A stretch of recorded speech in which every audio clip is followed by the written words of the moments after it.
네, 아이들 누님들은 늘 위기를 기회로 바꿨습니다. 성공적인 데뷔 이후 잠시 주춤했던 시기에도 여초픽으로 팀의 인기몰이를 맡은 수진이 탈퇴하는 예기치 못한 변수가 발생했을 때도 이들은 결국 음악으로 돌파구를 찾아냈죠. 퀸덤에서 선보인 라이언은 압도적인 퍼포먼스로 왕관을 이들 것으로 만들었고, 아이네버다인 아이들의 커리어 하이이자 이들을 여돌 1티어로 만든 터닝포인트가 됐습니다. 특히 이 톰보이의 성공은 아이들에게 있어서도 대중에게 있어서도 정말 반가웠고요. 약 1년간의 공백기가 생겼을 때 전소연은 블락비와 지코의 전담 프로듀서 팝타인과 손잡고 첫 솔로 앨범을 발표했는데, 지금 와서 보면 이건 다가올 아이들의 다음 행보를 슬쩍 예고한 힌트이기도 했어요. 블락비에게 악동 이미지를 심어주고 무대를 난장판으로 만들게 도와준, 디스토션 오지게 걸린 기타 리프 깔린 강렬한 록 사운드를 차용해 새로운 음악 노선을 추가한 셈이었습니다. 그리고 1년 뒤 이는 곧 아이들의 음악이 이식됐고, 결과는 22시즌의 한 켠을 아이들의 것으로 장식했죠. 뉴진스, 아이브, 르세라핌 등 R세대 그룹들이 무섭게 치고 올라오는데도 이누님들은 시장 주도권을 쉽게 내주지 않으며 신의 중심에 굳건히 서 있었어요. 그리고 이때부터 이누님들만의 성공 공식이 만들어집니다. 파격적인 컨셉을 내세우면서도 시류에 발빠르게 올라타는 것, 이 두 가지가 그룹의 밥그릇을 아주 그냥 든든히 지켜줬죠. 미국 메인스트림 시장에서 Z세대를 중심으로 일어난 팝펑크 리바이벌 흐름에 동참하면서도 이걸 국내에 들여올 때 K-팝식 정제 과정을 생략한 채 신의 정형성을 깨부수는 가사와 주제의식을 내세운 거예요. 또 멤버 저마다의 개성을 살리고 곡의 다양성을 안겨다준 적절한 파트 분배는 아이들의 독자적인 영역을 확보하는 데 큰 역할을 했죠. 여기에 수록곡 마이백은 리더 전소연의 존재감을 부각시키는 동시에 이제 5인 체제가 된 아이들의 하나의 팀으로서 보다 단단하게 붙잡아주는 결속력을 보여줬고요.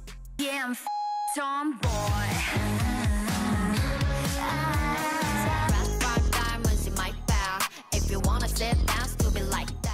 이어진 누드와 킹카는 좋은 원투펀치였어요. 자기과시적이고 자기 중심적인 이야기를 거리낌 없이 펼쳐놓고 성적인 뉘앙스를 머금은 단어들을 은근히 섞어냈는데도 그게 어색하기는커녕 전작의 파격적인 컨셉을 잘 이어받았죠. 그리고 텍스트에서 오는 그런 날카로움을 둥글게 감싸는 직관적인 멜로디와 장르 클리셰를 충실히 따르는 접근성 높은 사운드는 두 곡 모두를 다시 한번 대히트의 반열로 견인했습니다. 근데 이 뒤의 행보가 진짜 영리했어요. 3연타로 히트친 곡들이 아무래도 시청각적으로 쉴 새 없이 자극을 주면서 리스너들의 피로도가 누적되던 때쯤에 두 번째 정규 성공개곡 와이프가 덜어냄의 미학으로다가 흐름을 환기시켰거든요. 아이들의 어떤 에너제틱한 바이브를 한풀 꺾은 이 곡은 짧게 끊어치는 비트와 간결한 랩 디자인이 어우러지며 소모적인 쪽으로 흘러가던 아이들의 디스코그래피에 잠시 숨 돌릴 수 있는 공간을 마련해줬죠. 때문에 정규 20대까지 이전과 달리 굉장히 쿨하고 신선한 무언가가 나올 거란 기대감을 갖게 만들었고요. I cook cream soup, taste is coca-loco. Want me all white, but shit is. 그렇게 발표일에 맞춰서 헐레벌떡 들었는데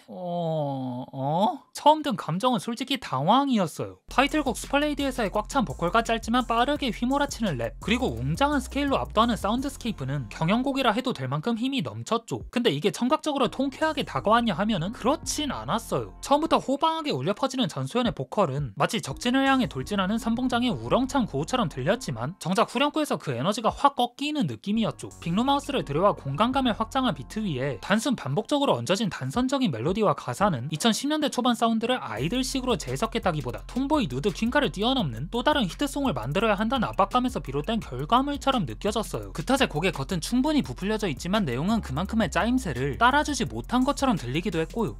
Lady, lady, call me super lady, lady, lady. 다행히 수록곡 아딱질이 J-팝 열풍에 힘입어 뒤늦게 떡상열차에 오르며 슈퍼레이디의 상업적 부진을 어느 정도 덜어냈어요. 신카이 마코토 형님 작품들이 연상되는 소박한 일상의 일부분을 가사로 시각화하고 후렴에선 극적으로 전환되는 캐치한 훅으로 대중의 귀를 다시 한번 사로잡았죠. 이후 탄력을 얻은 아이들은 이번엔 그간의 서사에서 잠시 거리를 두고 시즌 전략에 포커싱한 클락션을 들고 옵니다. 펑키한 리듬과 근간하기로 채운 청량한 비트, Y2K 감성을 자극하는 비주얼까지 더해지면서 마치 덤디덤디와 퀸카를 습가버린 듯한 인상을 줬고, 멜로디 라인도 그에 따라 쉽게 흘러갔어요. 한동안 이렇게 대놓고 여름 시즌송인 건 잘 안 나왔는데 24시즌은 키오프의 스티키와 함께 이 클락션이 차트 상위권에 머무르면서 여름 한철 장사를 아주 야무지게 했죠.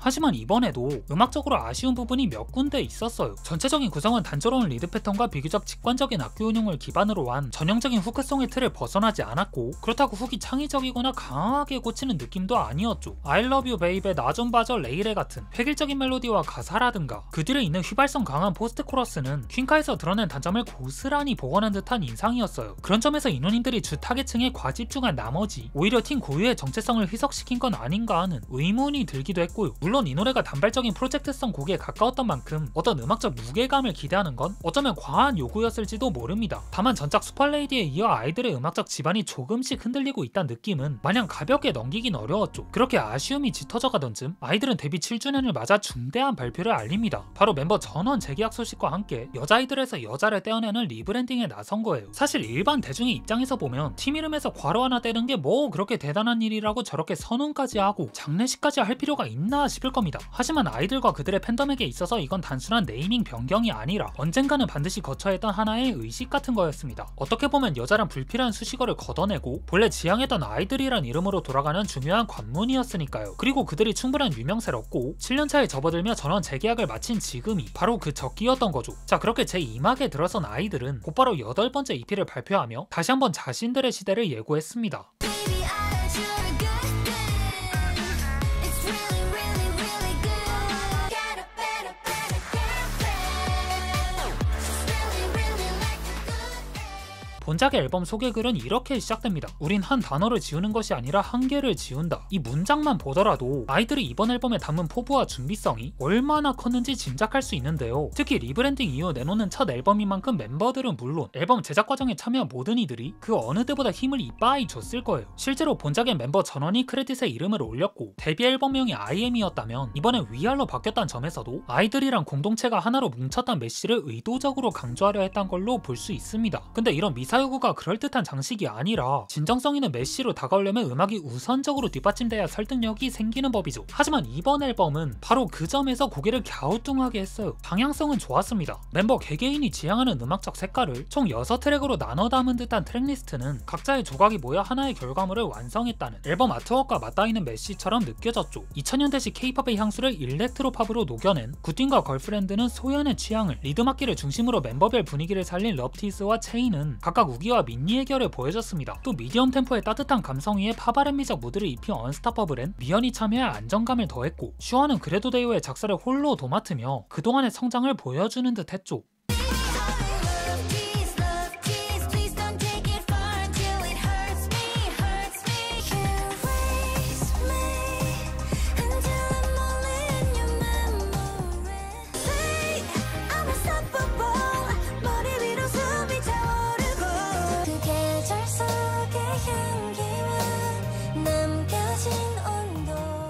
근데 여기서 문제는 음악 그 자체에 있었어요. 그 중에서도 프로듀서 소연 누님의 색이 짙게 드러난 타이틀곡 굿딩은 다양한 면에서 아쉬움을 남겼죠. 2000년대 후반부터 2010년대 초반까지 왕성하게 활동했던 큐브 시조세 포미닛과 21이 자동 연상되는 오토튠의 적극적인 활용, 일렉트로팝을 흡수한 프로덕션이 그 시절의 트렌드를 꽤 충실히 반영했다 생각해요. 거기다 엔지니어링 기술의 발전 덕에 사운드는 보다 세련된 형태로 구현됐고요. 근데 이런 류의 곡은 프로덕션이 앵간하게만 받쳐주면 결국 멜로디의 흡입력이 80% 이상을 좌우한다 보거든요. 하지만 아이들은 그 점에서 발목을 잡혔어요. 슈퍼레이디에 이어 또다시 반복된 피상적인 멜로디에 중독성만을 노린 듯한 성의 없는 라인들은 새 출발을 알린 아이들의 출항식에 무게감 있는 첫걸음을 기대했던 입장에선 다소 힘 빠지는 콘텐츠들만 진열돼 있었죠. 사실 이런 음악적으로 헐거운 지점들이 최근 들어 반복되다 보니 아이들을 향한 음악적 기대치가 점점 낮아지고 있는 상황인데요. 그래서 이젠 단순히 외형적으로 치장하기보단 내면을 더 공고히 다져야 할 시기가 온 게 아닐까 싶어요. 물론 그렇다 해서 현재 아이들을 위기라 단정짓기엔 아직은 과장된 측면도 있어요. 전소연이 중요하게 여겨온 상업적 성과는 그 직전까지 오지게 잘 나왔고 지금 한번 잠깐 삐끗했을 뿐이니까요. 근데 최근 2년 사이 드러난 문제점들을 바로잡지 않는다면 그 위기는 어쩌면 현실의 그림자로 다가올 수 있습니다. 그래서 지금의 아이들에게 필요한 건 색다른 변화보다 내실에 대한 점검이라 생각해요. 그리고 이런 점들이 다음 앨범의 중요성을 더욱 부각시키는 이유이기도 하죠. 전소연 누님 찬양 영상을 만들었던 저로서도 부디 다음 작에선 좋은 음악으로 모두를 납득시켜줬으면 하네요. 초장에서 말씀드린 것처럼 위기에 놓인 아이들을 구출해낸 건 언제나 좋은 음악이었으니까요. 네, 그럼 오늘 영상은 여기서 마치고 전 다음에 올게요.